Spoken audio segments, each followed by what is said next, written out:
Thomas Cromwell's death was more than an execution. It was a calculated spectacle of horror. Why did the man who rewrote England's political order meet such a gruesome end? What secrets did his death conceal beneath the public display? Prepare to uncover the chilling truth behind Cromwell's final hours, far darker than history ever dared to reveal. Thomas Cromwell stands as one of the most formidable and feared architects of the English Reformation, a man who rose from humble beginnings to being King Henry VIII's chief minister.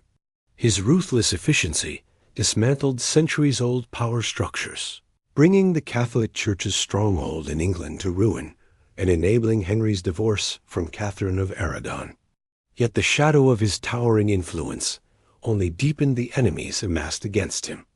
His execution in the summer of 1536 is often remembered as swift and merciful by the standards of the time, a single blow from the axe. But this sanitized version betrays a far darker reality. The story of Thomas Cromwell's execution begins days before his death, as the man who once commanded the keys to the kingdom found himself imprisoned in the Tower of London, accused of treason in a sudden and brutal fall from grace. His downfall was orchestrated by rivals at court who used a disastrous political alliance and Henry's shifting favor to doom him. Yet the nature of the charges was vague and the evidence thin, hinting at deeper conspiracies behind the scenes. What truly led to Cromwell's condemnation? As he awaited his execution, letters and accounts reveal a man who grasped the magnitude of his situation but refused to beg for his life. The world saw a defiant figure, yet hidden beneath was a brewing storm of despair and strategic calculation. This was a turning point, not only for Cromwell, but for England's fragile political and religious landscape. The line between power and death had never been so stark. Just hours before his execution, Cromwell confessed to his crimes and sought forgiveness, not for his actions, but for any error in judgment. Yet, remarkably, he prayed not for himself, but for the king and the realm. Was this act one of genuine contrition, or a final political move? As dawn broke on July the 28th, 1536, the streets of London were alive with murmurs of the impending spectacle. Crowds gathered, their expectations shaped by the rumors swirling about the fate of the man who had reshaped their world so irrevocably. However, none could have anticipated the gruesome details of the execution that would unfold, details purposely concealed by those who sought to sanitize history. What followed was not just the death of a man, but a carefully staged demonstration of power, control, and lasting warning to challengers of the throne. This opening act of Cromwell's final chapter reveals a cascade of political intrigue, human frailty, and the merciless nature of Tudor justice. Yet the most harrowing elements wait just beyond the scaffold's edge, where history's veil thins and the full horror emerges. Before we step into that scene, consider this. What do we lose when history's darker truths are suppressed? And what lessons lie buried beneath the polished surface of official records? If you want to unravel the macabre truth entwined with power, loyalty, and betrayal, stay with the story as it unfolds. Don't forget to subscribe to delve deeper into history's shadowy corners and share your thoughts. What do you think pushed Cromwell to such a brutal fate? Could it have been more than just politics? The days preceding Thomas Cromwell's execution in July 1536 were shrouded in tension and shifting allegiances within King Henry VIII's court. To understand the horror that awaited Cromwell, it is essential to grasp the delicate political ecosystem that surrounded his fall. Cromwell was a master of court manipulation, an architect of policy and religious reform who had guided Henry's decisions for years. However, such power made him a prime target for envy and resentment among nobles who felt threatened by his ascent from commoner to royal favorite. Central to Cromwell's undoing was the failure of the king's fourth marriage, a union Cromwell championed, linking Henry to Anne of Cleves. The alliance was a political gamble gone wrong, leading Henry to despise his new queen and, by extension, the advisor who engineered the match. But this was not the sole cause of Cromwell's demise. The key players in the royal court, including the formidable faction led by the Duke of Norfolk, seized the moment to strike. They painted Cromwell as a traitor plotting to undermine the king's authority, using insinuations of treason and heresy as powerful weapons. The accusations, never fully proven, relied heavily on court gossip and fabricated evidence. Meanwhile, Cromwell found himself isolated, abandoned even by those who previously supported him, as Henry's favor turned cold. Imprisoned in the Tower under grim conditions, Cromwell's health and morale deteriorated rapidly. Letters smuggled out reveal his attempts to negotiate clemency and plead his case to the king, but Henry remained unmoved. Among the court's whispers, it was said Cromwell had overreached, his reforms too radical, his influence too threatening. Yet the most chilling aspect was the uncertainty hanging over the exact charges and how justice would be carried out. Rumors swirled about the execution method. Would he face the brutal sentence reserved for traitors, or receive the comparatively swift beheading of a royal favorite?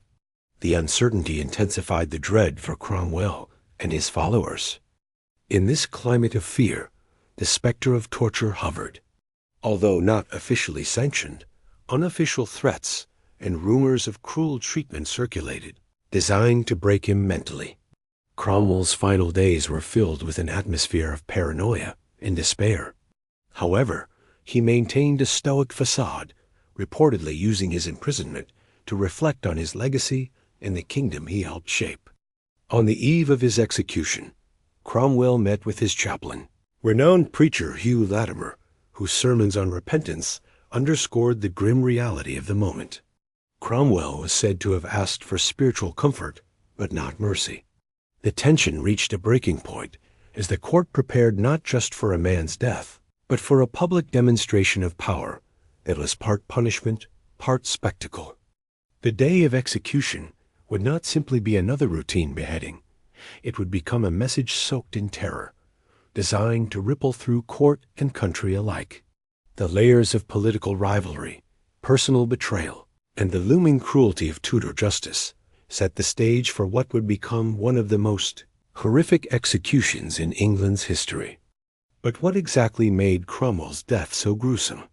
And how was this horror masked in most historical retellings? The answers lie in the grim details of the execution itself, a final act where cruelty, politics, and symbolism blended in a deadly dance. Next, uncover the harrowing moments on that fateful day, and the hidden brutality that nearly tore Cromwell's life apart piece by piece. July 28th, 1536, dawned cold and gloomy over London, an ominous reflection of the grim proceedings about to unfold. The morning streets were restless with anticipation as crowds gathered to witness the execution of Thomas Cromwell. Official proclamations had announced a rapid and merciful end, yet whispers among the populace hinted at a more brutal fate. At the Tower of London, preparations were underway. The scaffold erected in the open courtyard was both a place for justice and a theater of intimidation. Cromwell's arrival on the scaffold was met with an unusual mixture of pity and scorn. Some remembered the man who had reshaped the nation's religion and politics. Others saw only a traitor deserving his fate. Cromwell himself reportedly remained composed, though some accounts describe a flicker of resolve mingled with fatigue in his eyes. The executioner, a man known as Richard Brandon, was reputed for skill and discretion. In Cromwell's case, this reputation would be severely tested. According to contemporary sources, the first blow of the axe was poorly executed, failing to sever Cromwell's head completely. Instead of a single swift strike, the executioner delivered 2, or possibly 3, strikes, each faltering, each delivering increasing pain. Cromwell was reportedly alive and conscious long after the crowd expected his swift death. The horror of this botched execution quickly became apparent. While Tudor executions were rarely merciful, the prolonged suffering was extraordinary, a torture camouflaged as justice. This grim spectacle was not an accident, but a reflection of political motives and symbolic messaging. Some historians believe that by prolonging Cromwell's agony, the execution served as a harsh warning to any who dared to challenge the king or overreach their power. Others argue it was the executioner's nervousness, the crowd's pressure, or simply poor skill. Regardless of cause, the reality was terrifying. Cromwell, once a man who shaped kingdoms, reduced to a flailing figure on the scaffold, gasping for breath as his life ebbed away slowly. Eyewitness accounts provide chilling detailed gasps, the clutching at his neck, the murmurs from the crowd shifting from curiosity to horror. The scene defied the sanitized versions later recorded in official histories. Even more disturbing was what happened immediately afterward.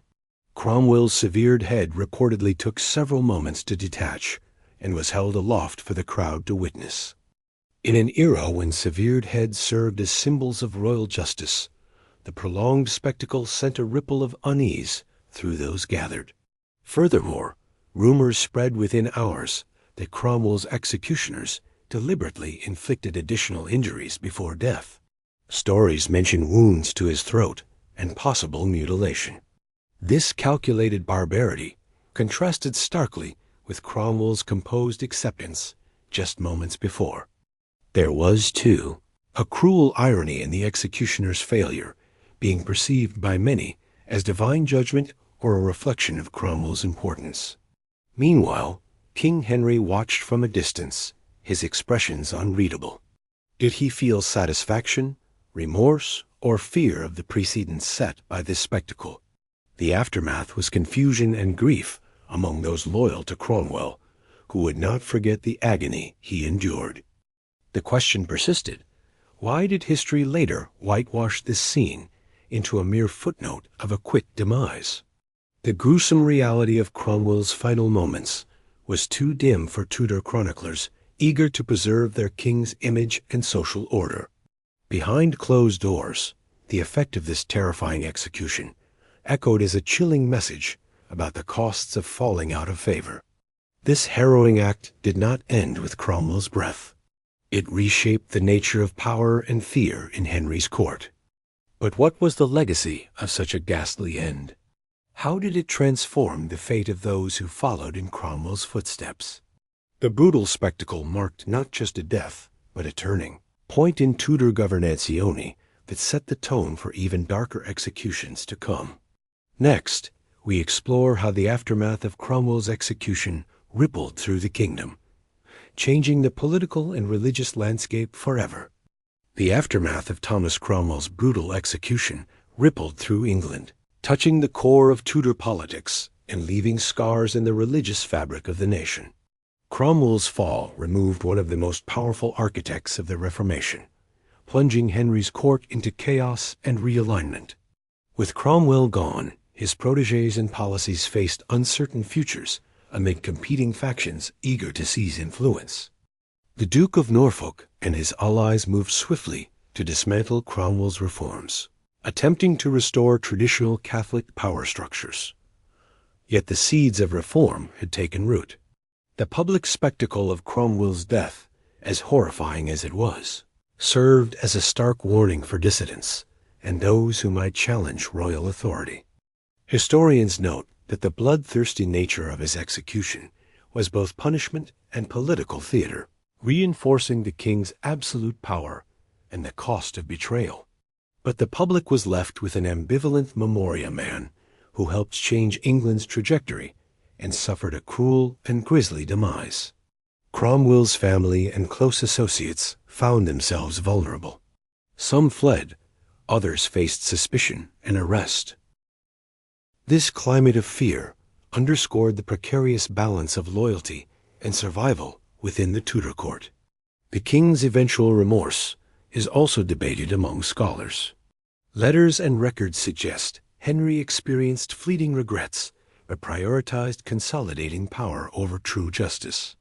The tortured execution of a loyal servant who had masterminded much of Henry's success left a stain no courtier could ignore. Moreover, Cromwell's death influenced public attitude toward the monarchy and justice system. The macabre details, whispered in taverns and palaces alike, created an aura of terroroni intended to silence opposition through fear. Over time, writers and chroniclers softened the tale of the execution, presenting it as a clean-cut event to maintain royal dignity. This historical revisionism obscured the brutal reality, barely touching on the suffering endured. Yet manuscripts and lesser-known accounts preserve traces of the truth, enabling us to glimpse the shadows behind official narratives. Importantly, the execution exposed the dangers of unchecked power and the fragile nature of royal favor. Cromwell's life and death encapsulate the perilous line between genius and downfall when serving a mercurial monarch. His death was a cautionary tale embedded in Tudor culture, warning that influence must be wielded with care or perish uncontrollably. The religious reforms he championed did not disappear with him. Instead, they evolved, marked by the violent reactions to his death. The Protestant movement gained momentum, claiming Cromwell as a martyr in some circles. Yet for the monarchy, his execution signaled a return to more conservative power balancing an attempt to curb the chaos his reforms initiated. The cultural memory of his demise became a mixture of horror, admiration, and tragic loss. Yet for all the political machinations and religious struggles, the human cost of such power plays remained stark. The story of Cromwell's execution challenges us to confront the gap between history's polished surface and its brutal realities. Was Cromwell simply a victim of court intrigue, or did he sow the seeds of his own grisly fate? The lines between justice and cruelty blur further as we dive deeper into the era's mindset about loyalty and power.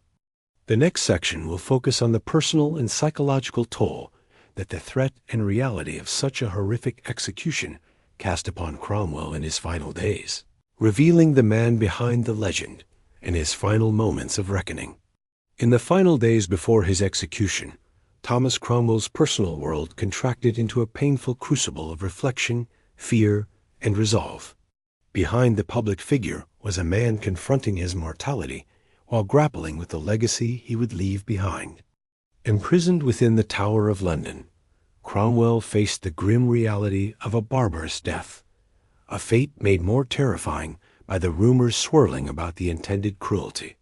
Letters smuggled from the Tower provide haunting insights into his state of mind. He wrote to trusted allies, expressing acceptance of his fate, but also an intense desire to clarify the truth of his actions.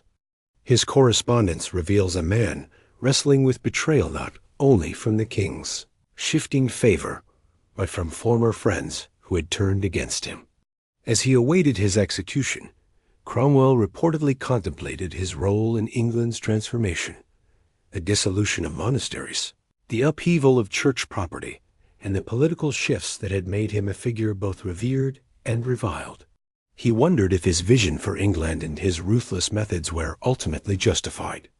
Compounding his anguish was the knowledge that he would be remembered not just for his achievements, but also for the grisly spectacle destined to stain his name. The specter of the botched execution weighed heavy in his mind. Some accounts suggest that Cromwell sought spiritual solace through the ministrations of his chaplain, Hugh Latimer, a preacher who urged repentance and prepared him for death. Reports from Latimer describe Cromwell as composed but humanly vulnerable, torn between faith and fear. Friends and enemies alike alleged that Cromwell's final prayers focused less on himself and more on the stability of the kingdom and the well-being of the king.